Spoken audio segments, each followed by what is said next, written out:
दिनेश शर्मा हमारे साथ हैं, पूर्व उप मुख्यमंत्री राज्य के। बहुत बहुत धन्यवाद दिनेश जी। उत्तर प्रदेश की भूमिका केंद्र में सरकार बनाने के लिए बड़ी है, हमेशा रही है। आज भी प्रधानमंत्री का बनारस में रोड शो हुआ। माननीय प्रधानमंत्री जी बड़े शुभ दिन जा रहे हैं और जो उनका रोड शो होगा ना, उस दिन गंगा सप्तमी है और देखना चाहिए, गंगा के अवतरण का दिवस है। और मैं समझता हूं कि इस देश के लोकतंत्र में भारत के विकास की जो यात्रा है, जो विकसित भारत के अवतरण का दिन भी ये सिद्ध होगा जब वो नामांकन अपना करेंगे।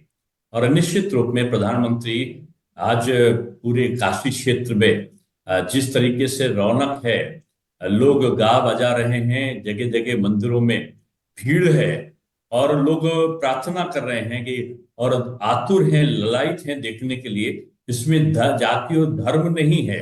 और मैं कह सकता हूं कि आज वाराणसी बम बम बोल रही है, काशी मगन हुए काशी निवासी। ये जो दृश्य है वो देखने को लग रहा है काशी रात भर जागती है और काशी कभी सोती नहीं है, लोग ये कह रहे हैं। लेकिन आज तो बेचैनी है अपने नेता के को एक तक देखने की और उनको इस क्षेत्र का नेतृत्व प्रदान करके भारत को तीसरी बार प्रधानमंत्री बनाने का जो सपना है, वो मैं समझता हूं कि इस नामांकन जुलूस के साथ पूरा होते हुए पूरे उत्तर प्रदेश नहीं, पूरे भारतवर्ष के लोग देख रहे हैं। और मैं समझता हूं कि उत्तर प्रदेश में भी 2 दिवाली मनाई गई।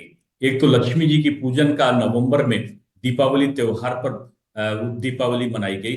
दूसरी 22 जनवरी को जब रामलला का मंदिर का लोकार्पण हुआ तो लोगों ने राम जी की पूजा करके दिवाली मनाया था। और मैं समझता हूं कि 4 जून को जब यहाँ पर रिजल्ट निकलेगा तो काशी क्षेत्र के जो सांसद होंगे जिनका नामांकन हो रहा है, वो जब तीसरी बार देश का प्रधानमंत्री के रूप में पद को धारित करेंगे तो निश्चित रूप में पूरे भारतवर्ष की वो 6 महीने के अंदर तीसरी दीपावली होगी। उत्तर प्रदेश में इस बार विपक्ष एकजुट होता हुआ दिख रहा है, कोशिश पूरी है बीजेपी को चुनौती देने की। आपका क्या आंकलन है? देखिए, बीजेपी एक कैडर बेस्ड पार्टी है और पन्ना प्रमुख तक हमारा संगठन है और योगी जी और मोदी जी के विकास के कार्य हमारा आधार है जीत का। और जिस तरीके से आपने पिछले चुनावों में देखा कि आदरणीय अखिलेश जी और राहुल जी मिले थे, साथ में लड़ चुके हैं और इनका नारा था यूपी के 2 लड़के। जब हार गए तो ये भड़के कि ईवीएम खराब है। और उसके पहले लोगों ने कहा कि बुआ जी आदरणीय मायावती जी को संबोधित किया और अखिलेश जी आदरणीय भतीजे जी, ये दोनों मिलकर लड़े और फिर हारे और हार कर बोले कि ये ईवीएम खराब है।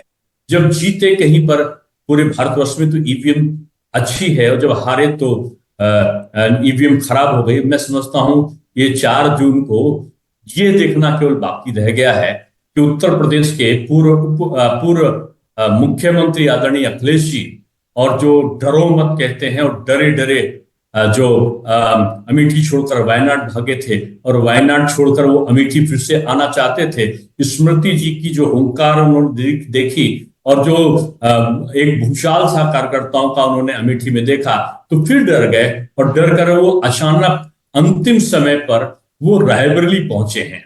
और आदरणीय प्रियंका जी कहती थी कि लड़की हूं, लड़ सकती हूं, लेकिन पूरे भारतवर्ष में उनको लड़ने के लिए कोई सीट नहीं मिली या उनको हिम्मत नहीं मिली। उनके पति देव आदरणीय वाड्रा जी ने कहा था कि मैं लड़ूंगा।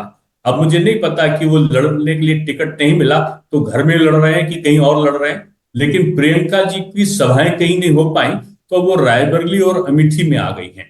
एक राष्ट्र की नेता 2 लोकसभा के लिए पूरा समय दे रही है, ये उनकी घबराहट को दिखलाते हैं।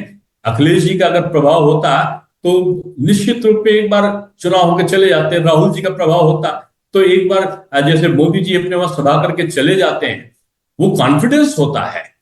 योगी तो अपने वहां एक ही बार गए थे, उस दिन ये मेरा सौभाग्य था कि मेरी सभा थी, उसी में केवल गए थे, बाकी नहीं गए थे, उनका कॉन्फिडेंस था। लेकिन राहुल जी को अगर जीत का कॉन्फिडेंस रायबरेली में भी होता तो इतना परेशान नहीं होते कि बहन जी को लड़ने की जगह वो लड़की हूं लड़ सकती की जगह लड़की हूं केवल एक ही जगह रह सकती हूं का नारा जो दिया है, मैं समझता हूँ ये पराजय की पूर्व इनकी जो अनुभूतियां हैं वो दिखाई पड़ती हैं। आप महाराष्ट्र के प्रभारी हैं, जिस तरह से आपने बताया 48 सीटें यहाँ से उत्तर प्रदेश के बाद सबसे ज्यादा लोकसभा की, लेकिन इस बार एनसीपी और शिवसेना में टूट हुई, दो फाड़ हो गई। क्या इसका असर वहां पर आपको दिख रहा है, क्या कहेंगे? देखिए, असल मोदी मैजिक है यहाँ हर सीटों पर। 48 सीटें हैं महाराष्ट्र में, और मुझे खुशी है दो चीजों की।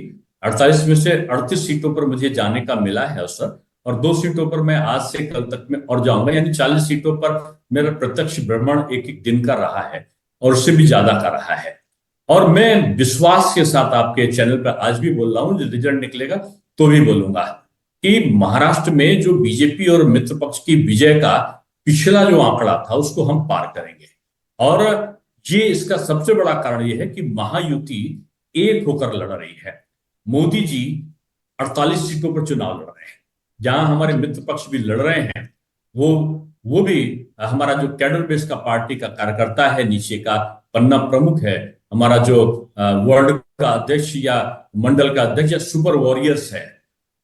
अजीब सा एक अनुपम सा अनुभव उन्होंने इनको दिया है विपक्ष के लोगों, और बड़ी दृढ़ता के साथ विजय की तरफ हमारा कार्यकर्ता बढ़ा है। जनता का सकारात्मक रूप हर सीट पर देखने को मिला है। लोगों में आत्मविश्वास है कि 2019 में उद्धव जी जीते थे, जो बीजेपी और उद्धव जी के जनता ने विश्वास दिया था, और 2019 में उन्होंने उसको तोड़ दिया। इसका आक्रोश भी देखने को मिल रहा है।